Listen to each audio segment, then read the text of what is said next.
நீ சொல்லு. மாமன்னு கூப்பிட்டா ஏன் மண்ணு கேட்காம தாப்பாளம் போடணுண்டாய்.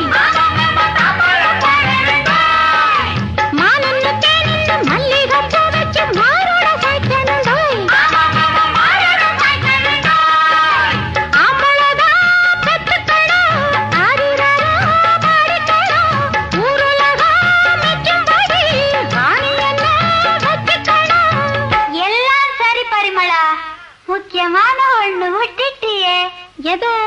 ஒரு வெப்பட்டி கிப்பட்டி